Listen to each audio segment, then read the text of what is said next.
예, 존경하는 천만 서울시민 여러분, 그리고 최호정 회장님과 비롯한 선배 동료 의원 여러분, 그리고 오세훈 시장님과 정근식 교육감님을 비롯한 관계 공무원 여러분, 안녕하십니까? 은평구 제4선거 출신 교통위원회에서 의정활동을 하고 있는 더불어민주당 정준호 의원입니다. 본의원은 오늘 서울시가 2030년까지 목표로 한 완전 자율주행 상용화 도시가 되시기 위한 어떠한 정책적 제도, 그리고 서울시 교육청이 학교 급여에 학생들이 민주시민으로서 역량과 자질을 갖출 수 있도록 지원할 필요성에 대해서 강조하기 위해서 이 자리에 섰습니다. 먼저 최근 본의원이 중국에서 자율주행 택시를 탑승했던 영상을 함께 시청부터 시작하겠습니다.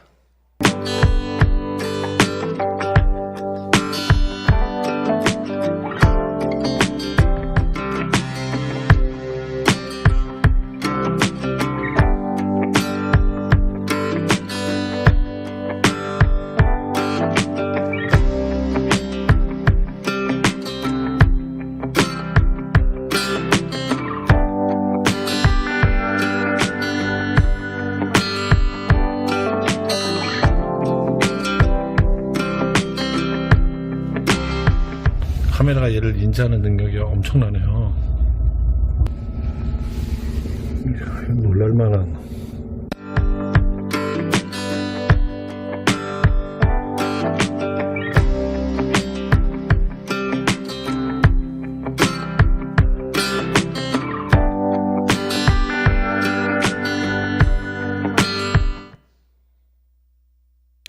예, 영상에서 보시는 것과 같이 제가 이용했던 자율주행 택시는 한 2억 킬로미터 이상의 주행을 통한 학습 데이터로 완벽한 운전 실력을 자랑했습니다. 안전한 거를 넘어서 이렇게까지 운전을 잘할 수 있을까? 제가 평생 타본 것 중에 가장 안전하고 완벽하고 편안하게 운전을 하는 것 같습니다. 자율체에 장착된 이 라이다 장거리와 레이더 단거리와 그리고 카메라가 도로에 변화되는 환경을 정확하고 빠르게 인식 후 반응하여 그 어느 때보다 안전하고 편안한 승차감을 느꼈습니다. 이처럼 자동화된 시스템은 피로나 주의 분산과 같은 사람의 운전 오류를 줄임으로써 사고 발생률을 낮춰 안전한 도로 환경을 만들 수 있다는 장점이 있으며, 또한 운전이 어려운 노약자나 장애인 이동성을 향상시키고 기존 운전자들의 운전에 신경 쓰지 않고 개인 시간을 더 효율적으로 활용할 수 있도록 하는 것이 우리 일상과 이동 방식에 큰 변화를 가지고 올 것입니다. 자율주행차 사업에서 지금 가장 두각을 나타내는 것은 미국과 중국입니다. 이 두 국가는 높은 수요와 풍부한 인적 자원 그리고 물적 자원 등으로 자율주행차 개발에 적극적으로 나서고 있으며, 올해 시장님께서 또 강조하셨던 규제 완화 등의 제조적 지원을 통해서 기술 혁신의 속도전을 내고 있습니다. 또한 중국 동부도 BYD 등 9곳 완성차 기업이 레벨 3나 4 자율주행을 시범 운행할 수 있도록 16,000개의 자율주행 시험 면허를 발급하고 있으며 자율주행차 산업을 밀어주고, 미국은 또 트럼프 2기 행정부 들어서면서 머스크가 연방정부 차원에서의 규제 완화로 본격적으로 자율주행 산업의 혁신이 예상되고 있습니다. 그러나 우리나라의 경우에는 현재 자율주행차 업계가 기술개발 및 시험 기지로 한국이 아닌 타국 시장으로 선택해 국내 기술의 해외 유출 및 정보 유출, 경제적 손실들이 심각하게 우려되고 있습니다. 이에 본의원은 서울시가 자율주행 생태계 발전을 위한 규제 완화 및 행정, 재정적 지원을 현재보다 더 적극적으로 나설 필요가 있는 시기적 형태라고 생각합니다. 시장님 단상으로 좀 모시겠습니다.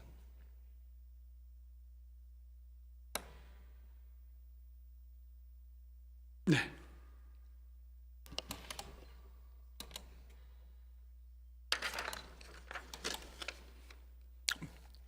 시장님 오랜만에 뵙습니다. 네. 건강하셨죠? 시장님, 지난 2021년에 지방자치단체 최초로 자율주행과 관련한 기본계획인 서울 자율주행 비전 2030을 발표하시면서 2026년까지 세계 탑5 자율주행 도시를 실현하고 2030년까지 자율주행 상용화 도시를 만드시다고 발표하셨습니다. 근데 시장님, 현재 서울시의 자율차 운행 인프라 구축 및 현황 및 자율차 운송 서비스 수준을 고려해 봤을 때 이 목표한 대로 이제 잘 진행이 되고 있는지 한번 여쭤보겠습니다. 사실 뭐 목표한 바 성에 잘 안 차죠. 예, 현상은 좀 그런 부분이 있는 것 같습니다. 네. 그런 목표한 부분들에 대해서 여러 규제나 아니면은 현실적 제한들이 있는데 경쟁 도시는 생각보다 조금 더 많이 나가고 있었던 것 같습니다. 그렇습니다. 현실은 그런 것 같습니다. 또 늦은 일과를 마치고 퇴근하는 고단한 직장인과 이른 첫 차를 출근하는 노동자 등 심야 및 새벽 시간대의 이동 수요를 충족하기 위해서 민생 맞춤 정책으로 인기가 있는 자율주행 버스는 계획대로라면 작년에는 한 20대 해야 되는데, 그리고 2026년에 100대 증차할 계획이었는데 현재는 좀 미진하게 5대 정도뿐이 아니었습니다.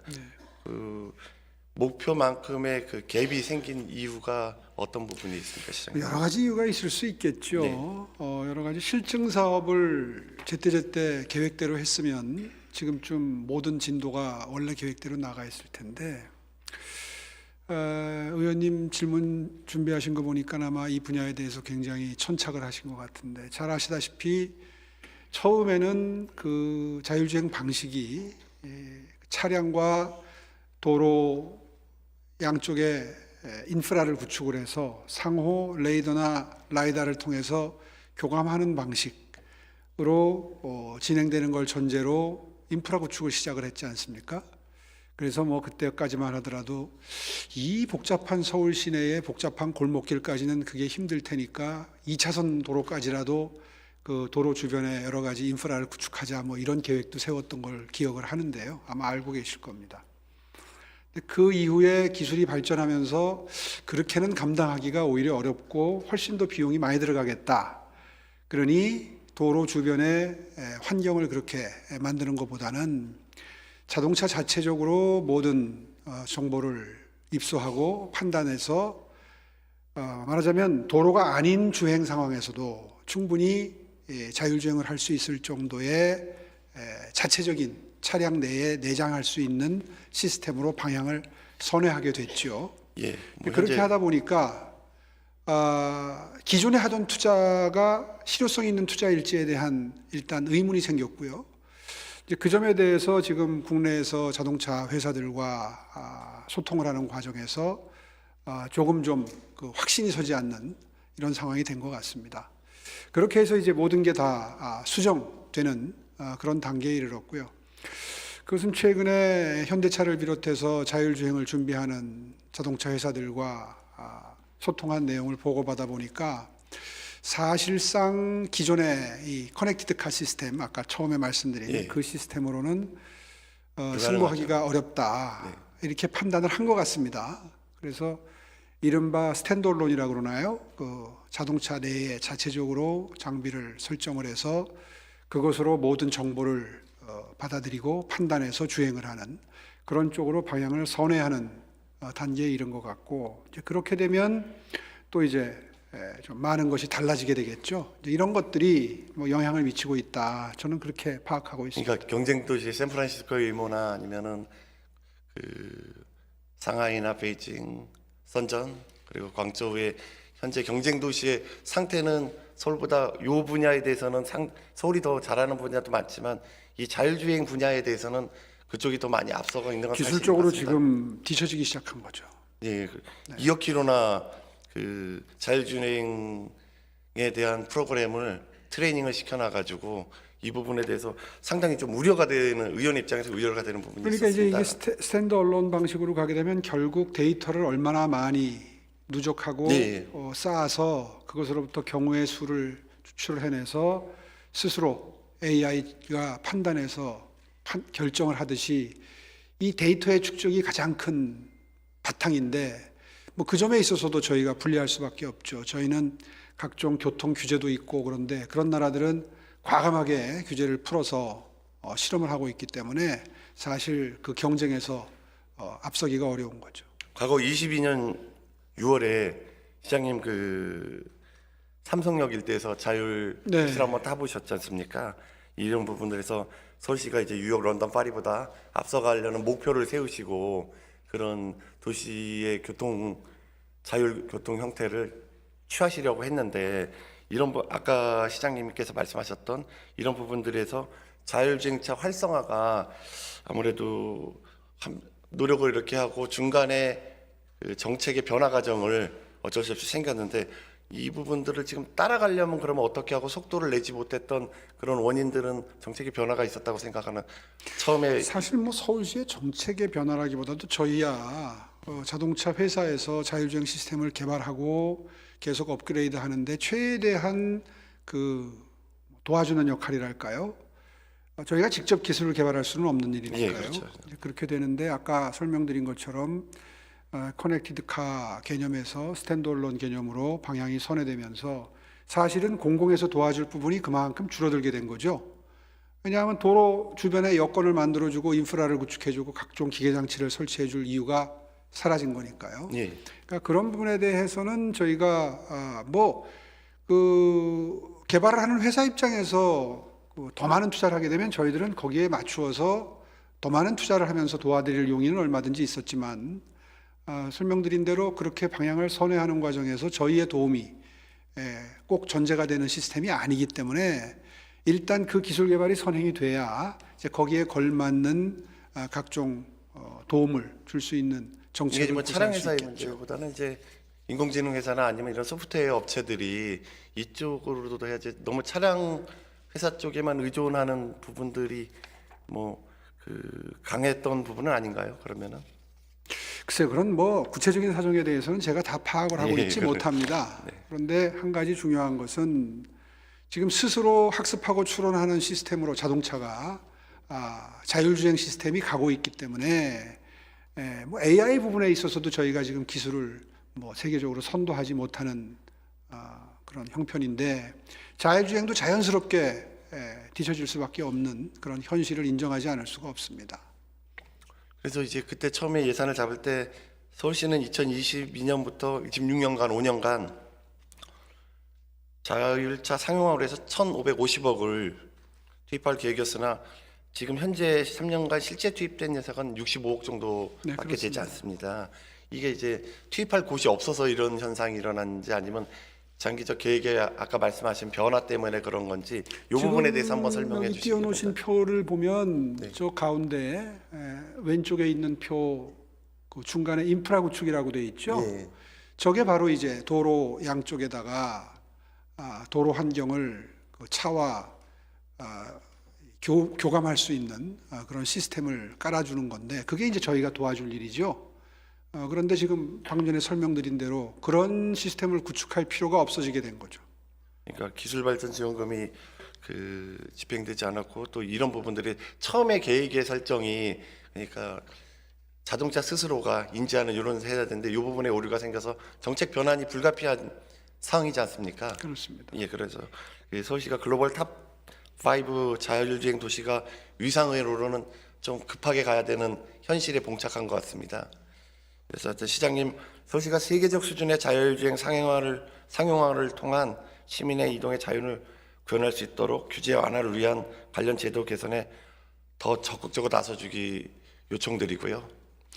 이게 법과 제도의 틀을 바꾸는 게 굉장히 네. 기묘한데 예를 들면 이런 게 있죠. 뭐 구체적인 예를 들면 우리 규정상으로는 어린이 보호구역 내에서는 꼭 수동운전을 해야 된다. 예를 들면 이런 규정이 하나 이제 해결이 안 되면 지금 말씀드린 그런 그 자율주행 시스템의 고도화가 거기서 그냥 이 법이 현실보다 후행으로 가니까 실제로는 자율주행이 훨씬 더 안전한 네. 한 사고율은 한 100분의 1도 안 될 것 같습니다. 근데 시간의 문제지 언제건 다 그 지하철, 버스 그리고 모든 차량이 전부 다 자율주행이 되는 거는 뭐 변하지 않는 사실일 것 같습니다. 어떤 시간이 어느 정도의 제도가 거의 따라가느냐의 문제인데 이 부분에 대해서 시장님이 많이 좀 신경을 써주시기 요청을 하고 네, 국회에도 신경 잘하겠습니다. 써주시기 바라고요. 네.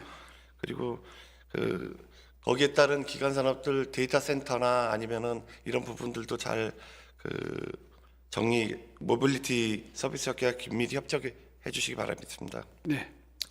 추가로 하실 말씀이 있으시면 마무리 발언하시고 시장님 자리로 돌아가셨으면 좋겠습니다. 네, 뭐 자율주행 자동차에 대해서는 저희도 최대한 경쟁 도시들에 뒤처지지 않기 위해서 투자하고자 하는 정책 마인드는 가지고 있습니다. 예. 다만 지금 기술 발전이 저희들의 그 목표에 도달하고 있지 못하기 때문에 계속해서 자율주행 시스템을 개발하는 자동차 회사들을 비롯해서 스타트업들이나 이런 것을 지원하고자 하는 이런 정책은 뭐 끊임없이 추구해 나가도록 하겠습니다. 의원님도 많이 도와주시고요. 이런 문제는 또 방금 전에 말씀드린 것처럼 사회적인 공감대가 필요합니다.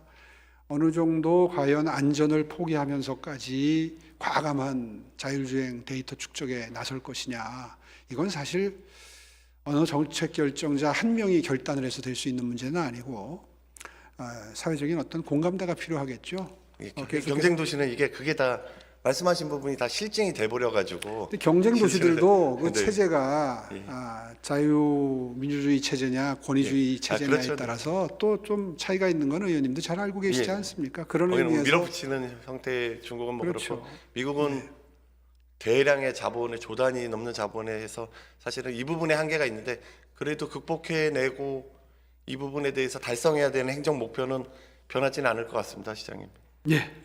예, 시장님 잘 잘 알겠습니다. 정리해 주시기 바라겠습니다. 네. 수고하셨습니다. 네. 네.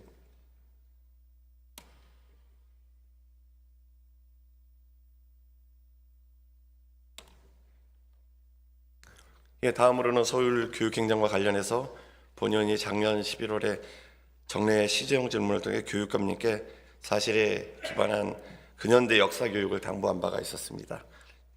시정 질문하고 불과 한 달 사이 12월 3일 날 예측조차 하기 어려웠던 비상계엄이 선포되었고 2024년 서울 시내 한복판에 헬기와 장갑차를 맞이했던 시민들은 대한민국 민주주의가 제대로 작동하는가에 대해서 의문을 제기할 수밖에 없었습니다.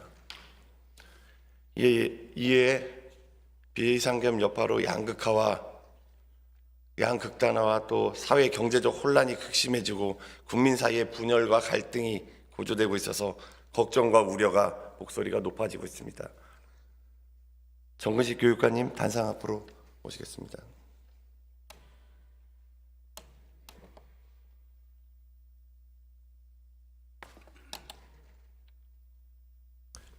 교육관님, 지난 1월 9일 사법부 결정에 반대하고 서부지법에 불법으로 점거하고 폭력을 감행한 사건이 있었습니다. 헌법기관에 대한 근거 없는 불신과 폭력은 자유민주적 기본 질서라는 헌법 원리를 부정하는 것으로서 명백한 반헌법, 헌정 파괴 행위라고 볼 수 있습니다. 미국 의회 난입으로 10년, 20년형을 주도자들은 받는 걸로 정리가 되었습니다. 그런데 교육감님, 이런 정제되지 않은 디지털 미디어의 그 무정부주의가 우리 학생들에게 미치는 영향력이 매우 크다고 생각하는데 여기 어떻게 생각하시고 여기에 따른 또 교육 대안은 선제적 교육에 대한은 무엇인지 말씀을 좀 부탁드리겠습니다. 예, 갈수록 우리 교육 현장에서도 디지털 미디어들의 무분별한 여러 가지 영향이 무분별한 활용이 큰 위험 요소로 다가오고 있는 것으로 생각이 됩니다.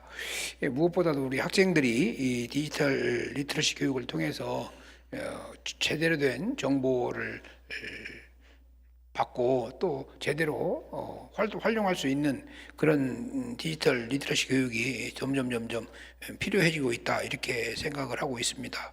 가장 중요한 것은 사실에 근거한 소통, 사실에 근거한 교육이 가장 필요하다고 생각하고요. 예를 들면 굉장히 사실은 어려운 문제이긴 한데 저희 교육청에서는 한국언론진흥재단과 업무 협약을 통해서 이른바 사회 현안들에 대한 팩트 체크 교실을 운영하면 어떨까 이런 제안이 들어와 있고요. 이걸 통해서 교사들 연수, 그다음에 학생들 교육을 하는 그런 일종의 디지털 리터러시 교육 교육이 좀 더 점점 필요해지고 있다 이렇게 생각하고 있습니다. 이 뭐 학습 위주의 교육이 이제 대한민국 교육의 주류를 이루었지만 요즘에는 좀 상황이 다른 것 같습니다. 개별적으로 만나면 이제 그렇지 않는데 디지털만 들어가면 이제 그 과격해지고 그 끝없는 이런 형태가 벌어지고 있는데 여기서 이제 그 교원대 교수께서는 사회교육과에 민주시민교육이 포함되어 있지만 교사들이 학교 현장에서 현대사나 시사 현안에 대해 다루는 것에서 굉장한 부담을 느끼고 있다라고 합니다.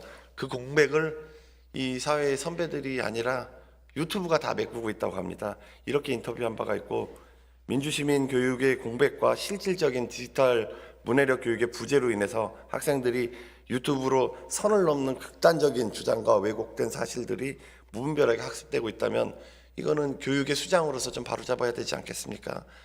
교육감님, 그 서울특별시 교육청 학교 민주시민교육진흥조례는 각급 학교에서 민주시민교육을 체계적으로 실시하는 데 필요한 사항을 정리함으로써 성숙한 민주시민 양성과 민주주의 발전을 이바지함을 목표로 하고 있고 교육 내용에도 헌법의 기본 가치와 이념도 포함되어 있습니다.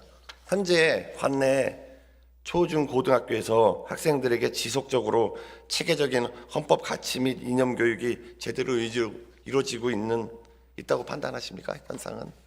기본적으로 이제 민주 시민 교육은 교육 과정에 따라서 이루어지고 있습니다.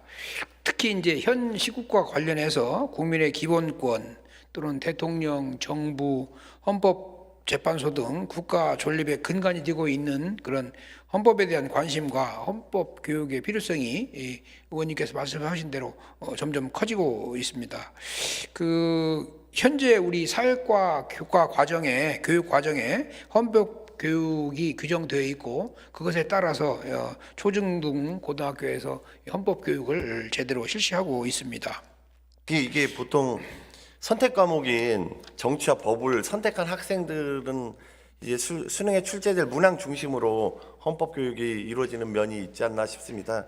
이 법치국가에서 헌법 교육은 인권이자 정치 교육이자 역사 교육이자 민주적 가치의 교육이자 그리고 시대적 그 가치 동시대에 합의된 사실인데 이 부분에 대해서 너무 좀 간과되고 교육적 그 가치가 좀 낮아진 거 아닌가, 이 부분에서 좀 강조할 필요가 있나 이렇게 생각하는데 어떻게 생각하십니까? 예, 그래서 그 교육 과정에 규정되어 있는 대로 이제 헌법 교육이 실시되고 있고요. 서울시 교육청에서는 이제 그것에 더불어서 학교 교육 활동을 지원하기 위해서 2017년부터죠. 그 로펌 공익 네트워크 소속 7개 로펌과 MOU를 체결을 해서 변호사와 함께하는 그런 쉽고 재미있는 법률 교육도 실시하고 있습니다. 작년의 경우에 고등학교 57개 교회에서 찾아가는 총 법률 교육에서 1,500명 정도가 교육을 받았습니다. 그리고 이제 교육하는 교원들의 역량도 또 제고해야 하기 때문에 2017년부터 헌법재판연구원과 함께하는 헌법교육 교원 직무연수를 운영하고 있습니다. 대체로 회당 15시간 내지 30시간씩 연간 4회 하고 있는데요. 근데 이제 전체로 보면 120명 정도밖에 받지 못해서 좀 더 이 선생님들에게 그 헌법교육을 제대로 할 수 있는 그런 역량을 좀 더 제고할 프로그램을 강화해야겠다 이렇게 생각하고 있습니다. 기본적으로 87년 헌법이라서 오래된 헌법이긴 하지만 기본 갖고 있는 그 부분들에 대해서는 공동체의식, 관용, 대화, 탄협, 인간에 대한 존엄과 자유, 주인의식, 준법 정신, 평등 이런 민주적 기본 가치를 굉장히 함의하고 있기는 하지 않습니까? 그렇습니다. 근데 시대에 따른 부분에 대한 필요성은 좀 개선해야 될 건 개선하지만 현재 그 상황에 대해서 읽어본 사람이 별로 없고 공부한 사람이 별로 없다라는 게 조금 학생들이 저희 때도 학교 때도 많이 그러지 않았다는데 이 부분에 대해서 좀 해놓으면은 미래 세대들은 극심한 분열과 갈등 상황에 놓이더라도 민주적이고 평화로운 방법들로 문제를 해결해 나갈 수 있다고 도움이 될 수 있다고 분명히 생각합니다. 이번에서 이에 본의원은 서울시 각급 학교에 헌법교육 활성화를 지원하기 위한 법적인 근거 마련이 필요하다고 보는데 이에 대한 교육감님 의견은 한번 말씀해 주십시오. 예, 그 우리 서울시 교육청 그 학교 민주시민교육 진흥 조례가 있습니다. 2018년 1월 달에 제정이 됐고요. 2022년도에 일부 개정이 됐는데요. 그 이 조례에 따르면 학교 민주시민교육의 내용으로 헌법의 기본 가치와 이념이 이 교육 내용에 포함되어 있습니다.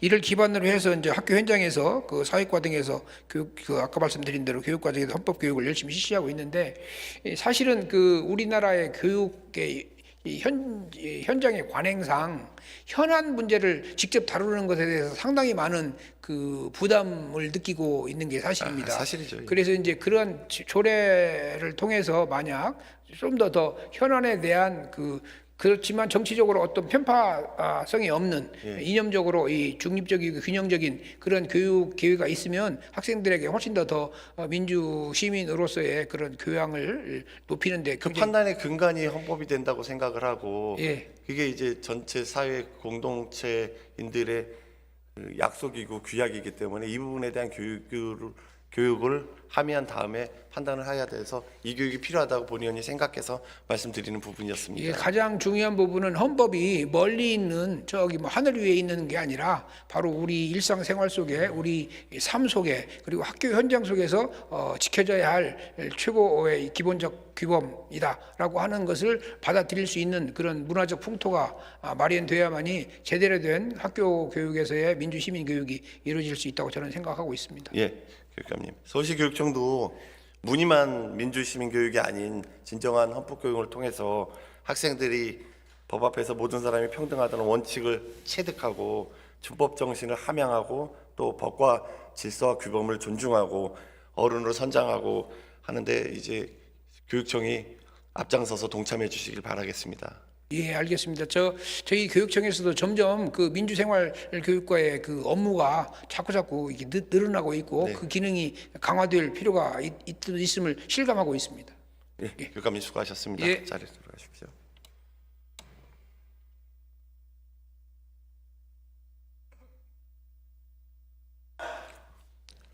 예, 존경하는 동료 의원님들 시정질의 들어주시라고 고생 많으셨습니다. 이상으로 시정질을 마치겠습니다. 감사합니다.